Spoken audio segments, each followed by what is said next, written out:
खबरें विस्तार से। राज्यपाल शिव प्रताप शुक्ल ने रविवार को दिल्ली में प्रधानमंत्री नरेंद्र मोदी और गृह मंत्री अमित शाह से मुलाकात की। इस शिष्टाचार मुलाकात में राज्यपाल ने हिमाचल प्रदेश से संबंधित विभिन्न विकासात्मक मुद्दों पर प्रधानमंत्री मोदी से चर्चा की। इसके पहले शनिवार को राज्यपाल ने राष्ट्रपति द्रौपदी मुर्मू से मुलाकात की थी, जहां उन्होंने राष्ट्रपति भवन में राष्ट्रपति से शिष्टाचार भेंट की। राष्ट्रपति से मुलाकात के बाद राज्यपाल ने उपराष्ट्रपति जगदीप धनखड़ से भी मुलाकात की। वहीं आपको बता दें कि 18 तारीख को राज्यपाल पद की शपथ लेने के बाद राज्यपाल शिव प्रताप शुक्ल पहली बार दिल्ली पहुंचे। ऊना के बल्क ड्रग पार्क में सुविधाओं के विकास के 225 करोड़ रुपए की पहली किस्त मिली है। 225 करोड़ रुपए की पहली किस्त केंद्र सरकार के रसायन एवं उर्वरक मंत्रालय के औषध विभाग ने हिमाचल सरकार को दी है। मुख्यमंत्री सुखविंदर सिंह सुक्खू ने बल्क ड्रग पार्क के लिए मिली किस्त पर खुशी जाहिर की है और कहा है कि बल्क ड्रग पार्क राष्ट्रीय महत्व की परियोजना है और इससे राज्य के फार्मा पारिस्थितिकी को मजबूती मिलेगी।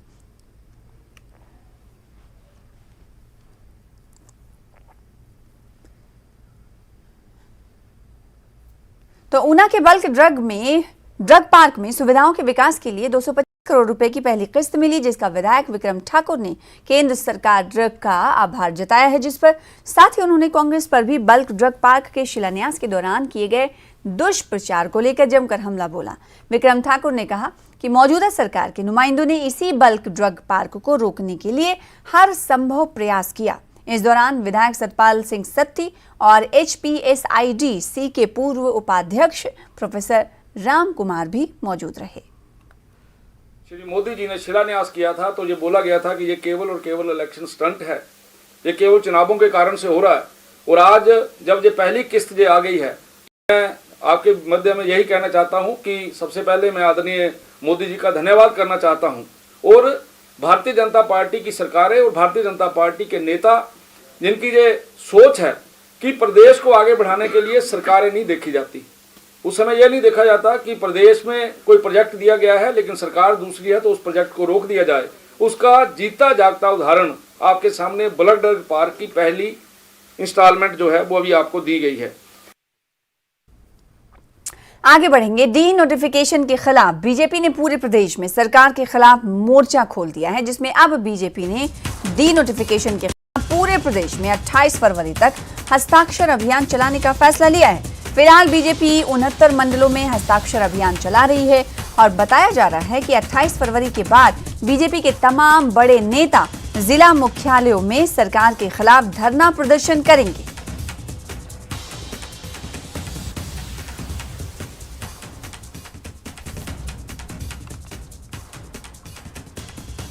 कुल्लू में CPS सुंदर सिंह ठाकुर ने 4 करोड़ 60 लाख रुपए की लागत के 3311 kV के विद्युत उपकेंद्र का लोकार्पण किया। इस दौरान सुंदर सिंह ठाकुर ने कहा कि इस विद्युत उपकेंद्र के शुरू होने सभी 13 पंचायतों के लोग लाभान्वित होंगे और क्षेत्र के लोगों की निर्बाध विद्युत आपूर्ति सुनिश्चित होगी। साथ ही उन्होंने कहा कि इससे लोगों को सुविधाएं मिलेंगी।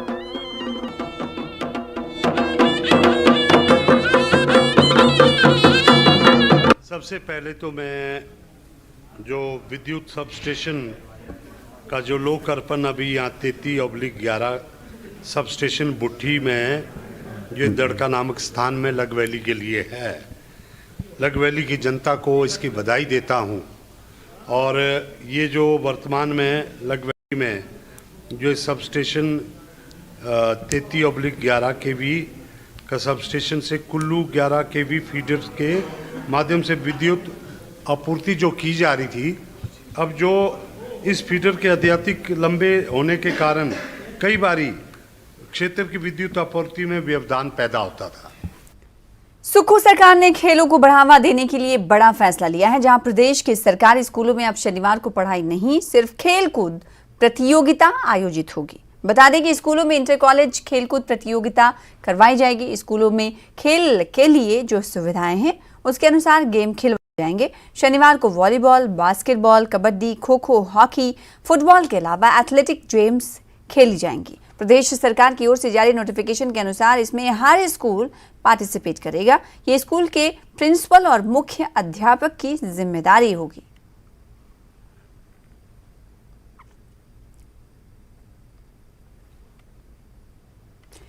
प्रदेश में कैबिनेट जल्द ही स्कूल लेक्चर के 530 भरने की मंजूरी देने वाली है। उच्चतर शिक्षा विभाग ने इसका प्रस्ताव तैयार कर लिया है।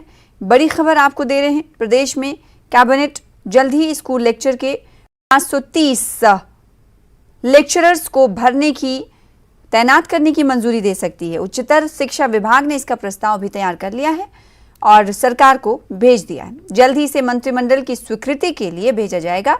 मंत्रिमंडल की स्वीकृति के बाद विभाग इसे आयोग को भेजेगा। बता दें कि शिक्षा विभाग की ओर से रोस्टर तैयार किया जा रहा है ताकि सरकार की मंजूरी मिलते ही जल्द ही भर्ती प्रक्रिया शुरू की जा सके। यानी अब जल्द ही स्कूल लेक्चरर्स की भर्ती होगी।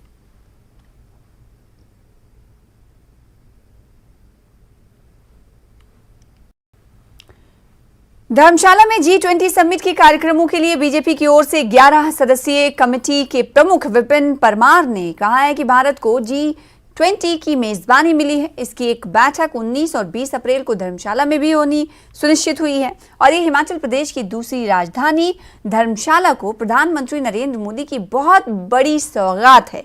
इस बैठक में हिस्सा लेने वाले विदेशी प्रतिनिधियों को इस प्रदेश के विकास, संस्कृति, सभ्यता और लोक नृत्य समेत लोक गीतों से रूबरू करवाया जाएगा। यही नहीं, विदेशी प्रतिनिधि हिमाचली व्यंजनों का भी स्वाद ले पाएंगे, जिसमें बाजरा व्यंजन का भी शुमार किया जाएगा। परमार ने कहा कि प्रतिनिधियों का एयरपोर्ट से धर्मशाला आगमन तक परंपरागत रीति रिवाजों के साथ स्वागत किया जाएगा। इस दौरान प्रदेश के विकास, संस्कृति और सभ्यता की झलकियां विदेशी मेहमानों के स्वागत में प्रस्तुत की जाएंगी।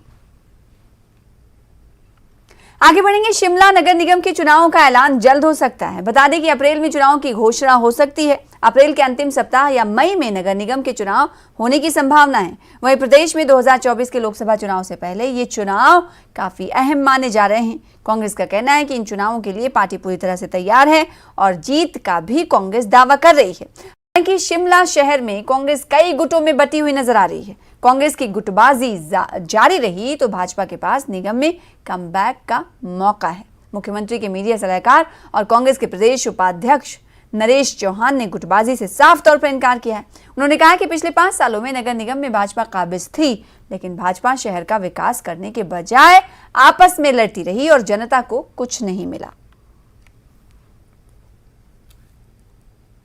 प्रधानमंत्री नरेंद्र मोदी ने आज मन की बात कार्यक्रम के जरिए देश को संबोधित किया। मन की बात कार्यक्रम का ये 98वां एपिसोड था, जिसमें प्रधानमंत्री मोदी ने शुरुआत में बताया कि भारतीय खिलौनों का क्रेज बढ़ गया है। कार्यक्रम में पीएम ने लोगों को होली की शुभकामनाएं भी दी और त्योहार को वोकल फॉर लोकल के संकल्प के साथ मनाने की अपील की। इस दौरान प्रधानमंत्री मोदी ने कार्यक्रम में डिजिटल इंडिया की ताकत के बारे में बात की और कहा कि डिजिटल इंडिया की शक्ति को घर घर पहुंचाने में अलग अलग ऐप की भूमिका होती है।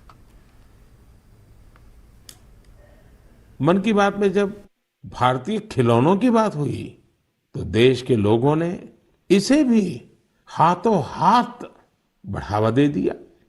अब तो भारतीय खिलौनों का इतना क्रेज हो गया है कि विदेशों में भी इनकी डिमांड बहुत बढ़ रही है। मेरे प्यारे देशवासियों, तेजी से आगे बढ़ते हमारे देश में डिजिटल इंडिया की ताकत कोने कोने में दिख रही है। डिजिटल इंडिया की शक्ति को घर घर पहुंचाने में अलग अलग ऐप्स की बड़ी भूमिका होती है। ऐसा ही एक ऐप है ई संजीवनी। इस ऐप से टेली कंसल्टेशन यानी दूर बैठे वीडियो कॉन्फ्रेंस के माध्यम से डॉक्टर से अपनी बीमारी के बारे में सलाह कर सकते हैं। इस ऐप का उपयोग करके अब तक टेली कंसल्टेशंस करने वालों की संख्या 10 करोड़ के आंकड़े को पार कर गई है। आज से कुछ दिन बाद ही होली का त्योहार है। आप सभी को होली की शुभकामनाएं। हमें हमारे त्योहार वोकल फॉर लोकल के संकल्प के साथ ही मनाने हैं। शिमला में पूर्व मंत्री वीरेंद्र कंवर ने प्रधानमंत्री मोदी का आभार जताया है। उन्होंने कहा कि प्रधानमंत्री नरेंद्र मोदी के नेतृत्व में भारत पूरे विश्व में अग्रणी देश बना है और पूरे विश्व को दिशा देने का काम कर रहा है। हाल ही में भारत को मिली G20 की अध्यक्षता से हमारे देश को विश्व स्तर पर नई पहचान मिली है। उन्होंने कहा कि इसी कड़ी में हिमाचल को G20 सम्मेलन की मेजबानी करने का गौरवशाली अवसर मिलना बेहद प्रसन्नता का विषय है। ये बेहतरीन अवसर मिलने से जहां हमारे राज्य को विश्व स्तरीय पहचान मिलेगी, वहीं प्रदेश के पर्यटन को नए पंख भी लगेंगे। उन्होंने कहा कि ये अवसर हिमाचल प्रदेश को देने के लिए हम प्रधानमंत्री नरेंद्र मोदी का हार्दिक आभार प्रकट करते हैं। मैं नरेंद्र मोदी जी का आभार व्यक्त करता हूं और ये हमारे लिए, प्रदेश के लिए नहीं, पूरे देश के लिए ही बड़े मान की बात है कि माननीय नरेंद्र मोदी जी जहां इस देश के ही नेता नहीं, पूरे विश्व के नेता बन चुके हैं और हमें भारतवर्ष को जो है वो G20 की अध्यक्षता मिली है और मोदी जी का एक विशेष प्रेम हिमाचल प्रदेश के प्रति रहा है। चाहे जब 2014 में पहली बार सत्ता में आए तो एक पहाड़ी राज्य हिमाचल प्रदेश कैसे आगे बढ़े, एक विशेष राज्य का दर्जा हिमाचल को मिला करता था। मंडी में चंडीगढ़ मनाली NH पर सलापड़ के पास जंगल की झाड़ियों से एक कंकाल बरामद हुआ। स्थानीय लोगों को जब ये कंकाल झाड़ियों के बीच नजर आया तो उन्होंने इसकी सूचना पुलिस को दी। पुलिस और सुंदरनगर थाना की टीम मौके पर पहुंची और कंकाल को अपने कब्जे में लिया। DSP सुंदरनगर दिनेश कुमार भी मौके पर पहुंचे और जांच पड़ताल शुरू की। फिलहाल जंगल में मिले कंकाल की शनाख्त नहीं हो पाई है। पुलिस ने कंकाल और उसके अवशेषों को कब्जे में लेकर सिविल अस्पताल सुंदरनगर में पोस्टमार्टम के लिए भेज दिया है। कंकाल का पोस्टमार्टम फॉरेंसिक टीम की देखरेख में सोमवार को किया जाएगा।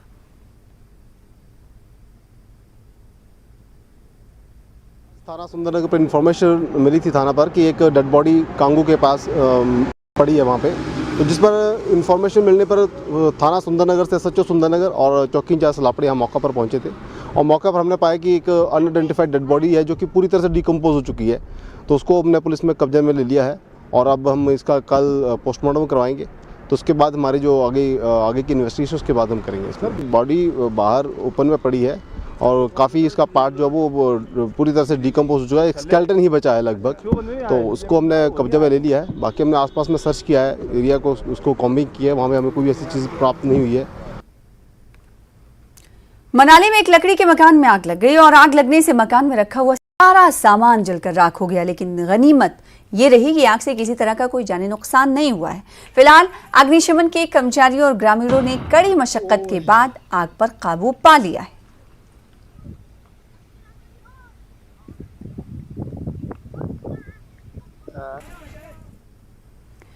पंजाब नेशनल बैंक की लबलू शाखा में चोरों ने सेंध लगा दी। ये सेंध चोरों ने शनिवार देर रात लगाई, जिसमें 2 चोर दीवार तोड़कर पहले बैंक में दाखिल हुए और फिर बैंक में रखी तकरीबन 150 फाइलें जला दी। सेंधमारी के दौरान चोरों ने बैंक के सेफ को भी तोड़ने की कोशिश की, लेकिन वो इसमें सफल नहीं हो सके।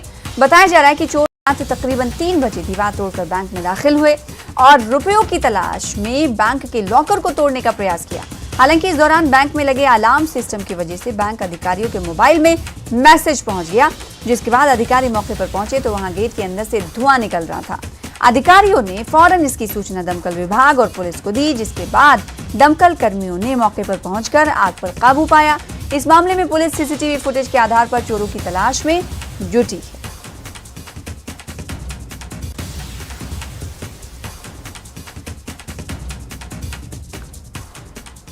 के बाद एक बार फिर से आपका स्वागत करते हैं। खबर नालागढ़ से है। नालागढ़ में पुलिस ने नशा तस्करों पर कार्रवाई करते हुए चिट्टा सप्लाई करने वाले 2 लोगों को गिरफ्तार किया है। दरअसल पुलिस की टीम को गुप्त सूचना मिली थी कि तस्कर बद्दी बरोटीवाला नालागढ़ में चिट्टा सप्लाई करने आने वाले हैं। सूचना पर पुलिस ने जाल बिछाया और 2 अलग अलग जगहों से 2 चिट्टा माफियाओं के सदस्यों को गिरफ्तार कर लिया है। पुलिस ने दोनों तस्करों के पास से 16.22 ग्राम चिट्टा बरामद किया है और मामले में आगे की कार्रवाई शुरू कर दी। नशीले पदार्थ का मुहिम चलाया हुआ था, जिसमें हमें कल कामयाबी मिली है। नालागढ़ वासियों को पहले मैं धन्यवाद करता हूं, उन्होंने हमें इन्फॉर्मेशन दी थी तो नालागढ़ में जो मेन चिट्टे का सप्लायर था उसको हम कल पकड़ा है।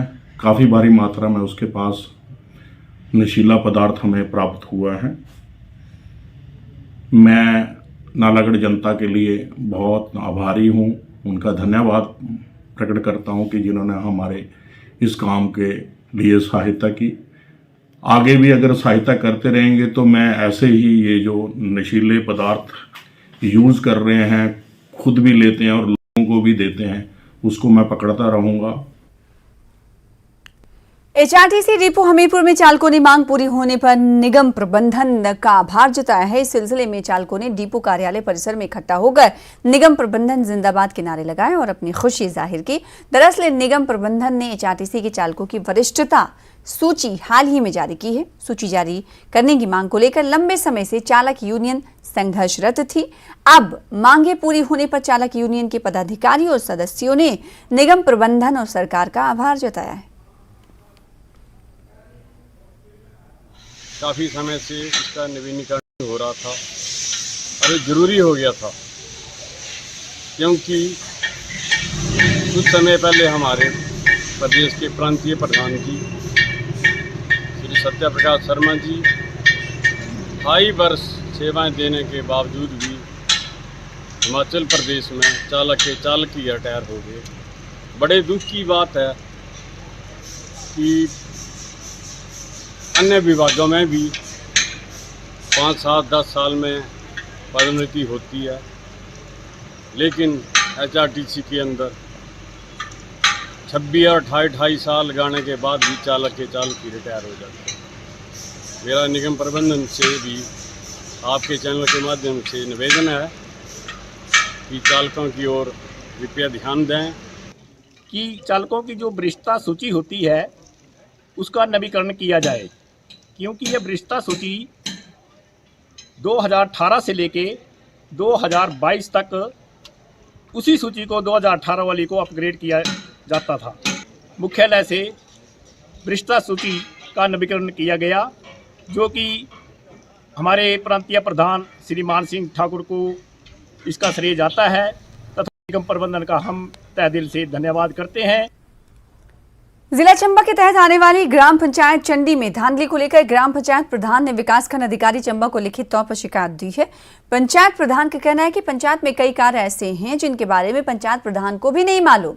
उनकी गैर मौजूदगी में ये सारे कार्य हो रहे हैं, जिसका खामियाजा ग्राम पंचायत प्रधान को भुगतना पड़ रहा है।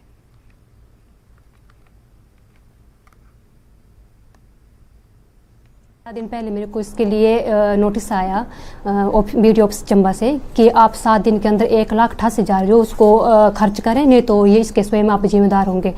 इसके बारे में मेरे को कोई जानकारी नहीं थी कि ये कब पैसा आया और इसको किस पे खर्च करना है। और जब मैंने बीडीओ ऑफिस में जाकर इसकी जानकारी मांगी तो उन्होंने कहा कि ये कुछ एसबीएम के बचे हुए काम है, इनकी बची हुई पेमेंट करनी है। लेकिन सर वो तो मेरे कार्यकाल में हुए नहीं थे, वो थे 2019 के। तो उसके लिए मैंने उनके बीडीओ ऑफिस के पास जाके इसकी जो शिकायत की, तो उन्होंने निरीक्षण के लिए एसबीएम के सर उनको और जेई साहब को भेजा है आज, जिसके हमारे निरीक्षण हुआ है। लेकिन सर उन्होंने किया क्या, इस पर अब तक क्लियरिटी हुई नहीं है। चंडी पंचायत में हमारे ध्यान में ये विषय लाया गया था एक शिकायत पत्र के माध्यम से, जिसमें प्रधान ने शिकायत की थी कि उप प्रधान एवं अन्य जो उसके घटक हैं उस पंचायत के, वो उनको स्वतंत्र रूप से कार्य करने नहीं दे रहे हैं या उनके कार्य नहीं हो रहे हैं। इसमें हमने निर्देश दिए थे इसमें इंक्वायरी के लिए, पर जिस प्रकार से माननीय उपायुक्त महोदय ने मुझे एक दिन पहले निर्देशित किया है कि इसमें मैं स्वयं इसको पूर्ण रूपेण देखूं पक्षों को, ताकि उनकी सुनवाई करके उसमें उचित निर्देश या निर्णय लिया जा सके। जिला ऊना के डेरा बाबा बड़बाग सिंह में होली पर्व पर लगने वाले विश्व प्रसिद्ध होला मोहल्ला मेला को लेकर प्रशासन ने कमर कस ली है। इस बार होला मोहल्ला मेला 27 फरवरी से शुरू होगा, जबकि 7 मार्च को झंडा चढ़ाने की रस्म अदा की जाएगी। वहीं 9 मार्च को पंजा साहिब का प्रसाद वितरण होने के साथ ही मेले का समापन होगा। मेले में श्रद्धालुओं की मूलभूत सुविधाओं के साथ साथ जिला पुलिस ने सुरक्षा के लिए सभी तैयारियां पूरी कर ली हैं। वहीं एसपी ऊना ने श्रद्धालुओं से मेले के दौरान मालवाहक वाहनों में सफर न करने की अपील की है। मैडी मेला एक काफ़ी भव्य मेला जो है होली के आसपास अम्ब क्षेत्र में होता है। उसमें काफ़ी श्रद्धालु जो हैं आसपास के पंजाब से खासकर यहाँ पे आते हैं। उसके दौरान पूरी व्यवस्था बनाने के लिए हमारी मीटिंग्स लगातार चल रही हैं आयोजकों के साथ, जो गुरुद्वारे हैं उनके लोगों के साथ और लोकल एडमिनिस्ट्रेशन के साथ। इसके चलते हमने एक प्लान भी जो है वो बनाया है और फोर्स रिक्विजिशन की है जो मैडी मेले के दौरान पूरे एक क्षेत्र में जो है तैनात रहेंगी।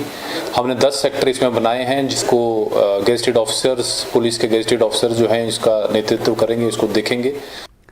कुल्लू के अटल सदन के सभागार में जिला भाषा एवं संस्कृति विभाग ने लोक नृत्य प्रतियोगिता का आयोजन किया। इस आयोजन में जिला भर के 22 सांस्कृतिक दलों ने मनमोहक प्रस्तुतियां दी। कार्यक्रम के समापन अवसर पर जिला परिषद अध्यक्ष पंकज परमार ने बतौर मुख्य अतिथि शिरकत की और विजेताओं को सम्मानित भी किया।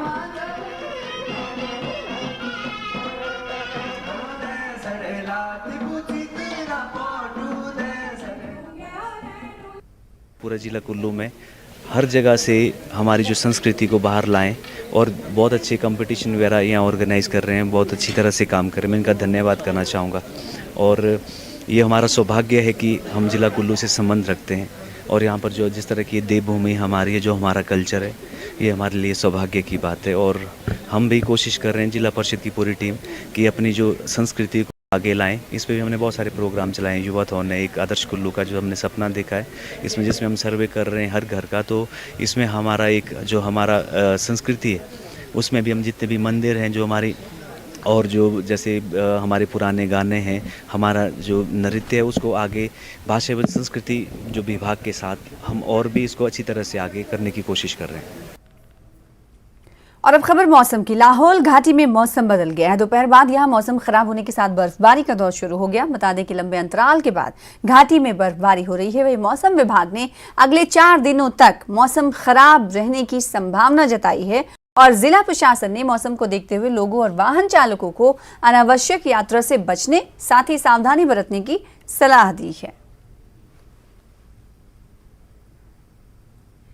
लाहौल घाटी में मौसम ने एक बार फिर से करवट बदली है और दोपहर बाद मौसम खराब होने के साथ साथ बर्फबारी का दौर भी शुरू हो गया है। जैसे कि आप अभी देख सकते हैं घाटी में बर्फबारी का सिलसिला जो है एक बार फिर से शुरू हो गया है। लंबे अंतराल के बाद घाटी में बर्फबारी हो रही है। हालांकि काफ़ी समय पहले बर्फबारी हुई थी, लेकिन वो बर्फ़ जो है लगभग कई इलाकों में पिघल चुकी है।